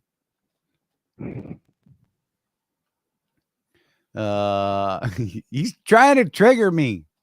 He's trying to trigger me. Well, trying to trigger you, Charlie, it's a thing. Oh, God. Colton said the IRS would likely provide an automatic extension of time to file for all those areas impacted by the storm. I expect to see that in the coming weeks. That's awesome. That would be a nice thing for that wonderful government agency to do. And just so you know, if you're new to the show, Colt Lawrence is our accountant. His information is right down there, scrolling along the bottom right now. Right? Give him a call for all of your. If you're a trucker and you need someone that knows trucking and taxes, Trucker CFO. Go right there at www.truckercfo.com or give them a call at 1-800-533-4230. That is our recommendation for bookkeeping and accounting in the trucking world. Hey, don't forget to mention the Road Warrior Entrepreneurs because we'd like a little credit in his mind thinking that we're actually helping him out. You can mention Road Warrior Entrepreneurs or Contract Corner. Just saying. Either way, let them know that we sent you. I'm just trying to build brownie points. You can send him email, info@truckercfo.com. But he'd rather you reach out through the website that way, I'm sure. I can't even with acceleration rules right now. Fill the What generator. good is a generator without power to get fuel? Fill a generator with. So there's this thing called fuel stabilizer that most people that have generators use. My turn to shake my head. I will. Get this. I got you. Get this. I honestly didn't think about getting fuel because of the time frame that we had for this thing, right? Only had a half a tank of fuel in my 2 5-gallon tanks. Right? You know what we did? One of the cars that got swamped and killed, we siphoned a bunch of gas out of that was fresh, brand new, premium. Nice. So the other thing, since you bring it up, I know one of the mistakes that people that bought a generator make is, Charlie, they don't start them a couple times a year. Make sure everything is working. My dad, living down in Houston, they get the storms, right? And for some reason, I don't know why, but he was unprepared, and so he ended up borrowing a generator from a buddy of his. But his buddy let it sit in his garage for like 10 years, never started it. So Dad's trying to start this thing up. Of course, it doesn't start. So here's the kind of funny part is that Dad's like, yeah, it wouldn't start, Frank, or whatever his name is. And for old Frank, he's like, well, just keep it. If you could fix it, fix it. All he did was replace the carburetor, started right up. So now Dad's got 2 generators because he went and bought one. And of course, I don't know. The guy's almost 80, so who knows if he'll ever need it again, but he's ready for the next one. You ready for me to tell myself about our generator? Go ahead. We bought it 2 years ago. It was still in the box. Yeah. It's still in the box now? Nope, because we used it. But it was still in the box after the flood. Oh, okay. The box fell off of it when we tried to move it, so that was helpful. Didn't have any box to throw away. It just disintegrated afterwards when we tried to move it. But yeah, so it was still in its packing mode. Brand new oil, the whole 9 yards. It was great. Oh, man. Shame. I know. And we kept talking about, we really should unpack this thing and get it running, make sure everything's good. Yeah. Luck was on our side, kind of, I guess. I don't know. I don't know, man. What were those? So when I was in the Guard, we had one of the huge freaking generators in the back. Right. I can't remember what the national stock number on it was. It was like printed huge on the side of it. Right. I think it was like almost as big as. Well, it is. It was. It's like a Cummins diesel engine for one of these trucks, right? And we had to go out and start that thing every 3 months, and it was a process, man. Oh yeah. I can't even remember all the steps. Prime, click, click, prime, click, click. Yeah. Yeah, but that thing that would literally power like the whole machine shop and everything for the mechanics and everybody. It was amazing. Yeah, it took us a couple tries to get this thing going. We're like, oh yeah, air filter. Open up the air filter hatch. It's literally a sponge, right? Right. Literally a sponge.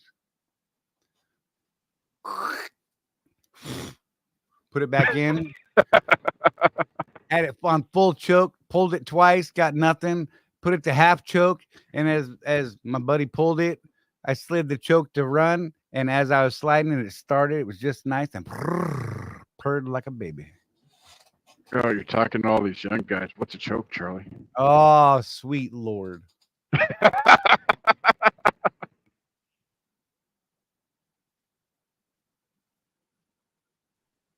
I tried siphoning this new fuel. It's the worst. I haven't tried siphoning fuel since leaded was a thing.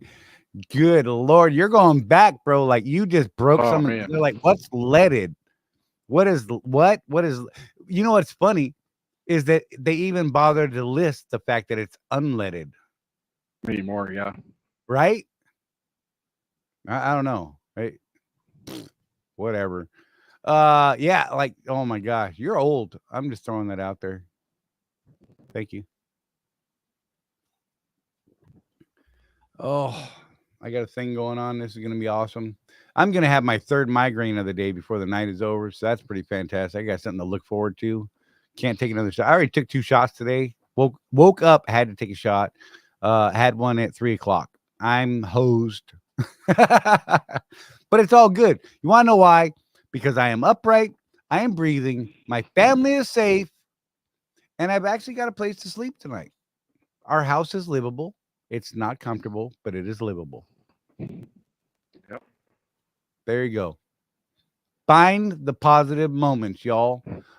Every time you find something that is terribly negative, I am going to challenge you to find something that's legitimately positive. To help keep yourself in perspective. They say that you cannot have happiness without sorrow and the like. It just wouldn't register. It wouldn't be the same thing. You can't have the highs without the lows. It doesn't work. Right. Perspective. Keep your perspective right, y'all. it's yeah. Yeah. So Chris Hamilton, the same as a stick shift, Gen X anti-theft device. So get this. So this was on a brand new vehicle, like a brand new 24, 25 vehicle that we were siphoning. Those things have 2 little flappy hatches in the filler, and we got the gas out. Trying to get the tube that we were using the pump on. Now that was a thing. I had to stick my goofy little spider finger into the hole and flip up one tab and then push farther and stop with the jokes that you're already thinking and flip the next tab. And I had to be like all contorted to do it. And there's so many jokes that are happening right now in my head Seems that like, none of which are appropriate. But we managed to slide the tube out behind my finger out of the little 2 flappy catchy things. Huh. I didn't know they had 2. Yeah, I didn't either, bro.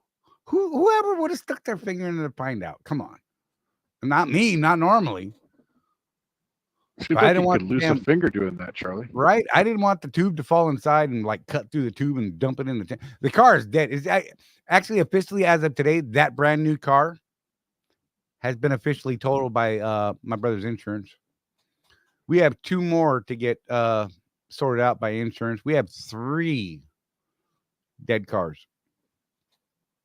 My son-in-law's little Kia. My brother's brand new thing that I don't even know what it is. It's a Chevy product, I believe. It's pretty blue. I like the blue. And my other brother's Chrysler 300. That one makes me sad. That one's stupid. That's just a stupid design. Why you put the ECM underneath the driver's seat? That doesn't make any sense at all. Oh, that's right. I feel like a bad day. And at the beach battery is where? that car. And the battery is where in that car? In the trunk. In the lowest possible spot of the trunk where you might normally store a spare tire. So it was very deep underwater. That was much fun. That alarm on that car. Holy good night. You know what? We cannot get the damn battery, the connectors on the battery. They've got some weird battery post connectors that even when you loosen the nuts all the way, they're shaped weird and they got like this little grabby. You can't get the damn things off. That alarm wouldn't shut. Blah, blah, lights, blah, blah, underwater. That horn in that Chrysler 300, that is no joke. That thing is legit. That is a solid horn in the horn world. You know, he had to finally, instead of disconnecting the battery cable from the battery, he actually went to the negative ground for the frame mount and unbolted that. And that's how we got that thing to shut the heck up. It was oh gosh.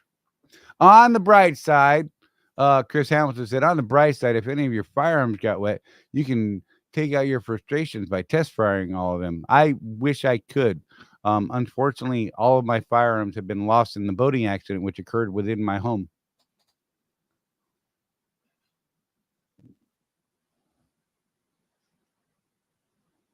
I know no such other story. Anyhow, did you know, so everybody, I'm just going to put this out there. So everybody jokes about that, right? Everybody that's a Pro 2A guy I know jokes about that. You have a perfect situation right now, though. I'm just saying, it's kind of funny to me. I can't help it. It's kind of entertaining to me. Do you know how many firearms have been destroyed in boating accidents within a home this week? I know. I know my Florida people. I know they're all like, oh, they're gone. Yeah, they floated down the river. The bottom of the ocean in my house. That's right. Prove me wrong. How often though does it become a legitimate right? You know. God, I wish I could go fire. I'm sorry. I just find that really entertaining. I'm a bad man.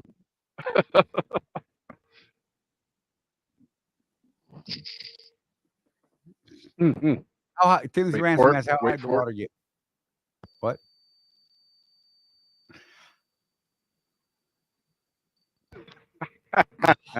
I needed that expression on video because that's the look. Donna, if you saw that look, That's the skull that we need for the logo. Oh man.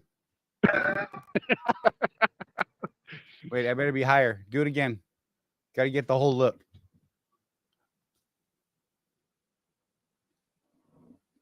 There you go. Tinnitus. Oh.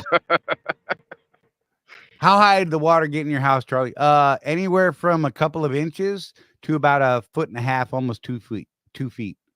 At the lowest portions of the house, unfortunately. The problem is that it only takes about 3 inches, 2 inches to start wicking up through the drywall.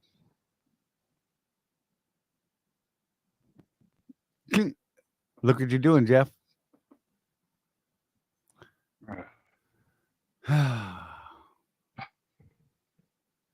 Just gonna leave that there and let that soak in with you for a moment, sir. In fact, I think I'm gonna make a short of this one myself and just send it to Donna the next time I know you're headed to the house. You're welcome. Yeah, Chris, I appreciate the volunteering to come help me shop for guns. I appreciate that, bro. Bring lots of cash for me. Woo. Yeah, James, you say it's not that bad, bro. I'm here to tell you it is absolutely terrible. Because as soon as it touches the drywall, it touches all the insulation. And that is like an absolute wick shooting straight up to the damn ceiling. Yep. Not pleasant, not good. Florida black mold. Good night. Yeah, a lawyer definitely came up with the boating accident story. I would believe that. You know what? Yeah, I don't know. It could have been a Florida guy. It was Florida man. That's right. So, life on 18 wheels. I don't own this house. I rent the house that I'm in. Just saying. I'm going to point out though. So your property was fine. High and dry, legit. How far away is the property from where you're 5 at? miles. So 5 miles away was fine. Where you're sitting now was not. Correct. We were talking about that because the floodplain where I'm at, Tooele, yes, there's a floodplain there. Literally, it's like 2-3 blocks away. The bigger road that comes into my neighborhood, people actually just keep the sandbags by their house and then put them out as needed.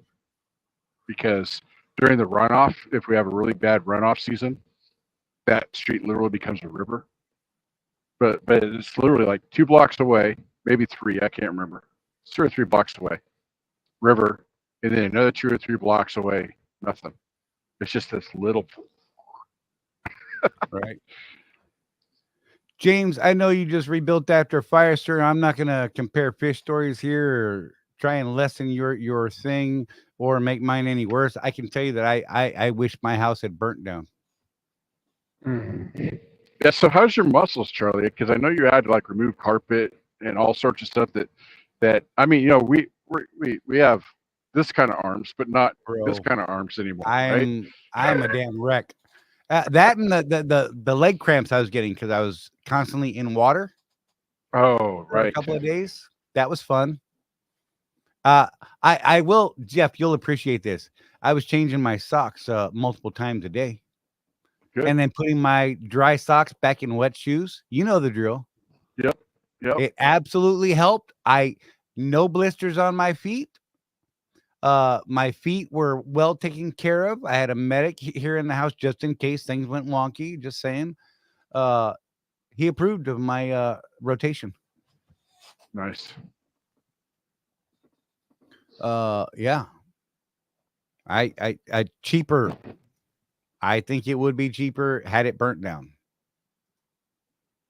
Just probably, yeah. Again, I'm not trying to compare, James. Honest to God, I'm not. I actually had this thought, and I knew you were going to say something along these lines at some point today. And it wasn't that I was preparing for it. I just knew it was going to come up, and I get that. I can tell you, I can tell you as of right this moment, I would have rather had to deal with that aftermath than this, because my entire neighborhood is screwed. Yeah. So there you go. Anyhow, you guys are coming up in the last couple of minutes. Last call for your For question. comments. Make them quick, and we will try and jump into them. If not, we're just gonna ramble like we've been rambling for the last 9 hours anyhow. So I'm going to do a PSA for you, Charlie. Yes, sir. If you live in or you're traveling to one of these areas that has storms like this, don't be a storm tourist, please. Please. Don't be driving down Charlie's Road while the water's still high. He just got out of his house and caused that big wake to come back in his house and wash more stuff away. I got a slingshot, a pocket full of rocks, and a lot of drowned firearms that I used to possess that I no longer possess because they were lost in the boating accident within my home. Yes. I got cinder blocks, though. You know, it's just one of those things, Charlie, when you were telling me about that, I was like, huh, you're right. You know, people they get all, I want to go see all the family suffering. I mean, they go down there. Are they there to help, though? No. They're just there to gawk. They're just in the way. Don't Here's be that another guy. part of it. They closed US 19 and parts of that through town, right? It's the main thoroughfare to get from one side of, Crystal River to the opposite, headed north or south, right? So if you're trying to get to Tampa from the north, people run that road, and vice versa. Trying to get up to Tallahassee, whatever, they run that road. So they closed the road, and my local government agency folks don't tell you where to go. They don't give you any sort of hint to detour you through places where maybe you won't destroy some more houses. No. They let these idiots run around in the neighborhood doing circles because they can't find a damn way through the town.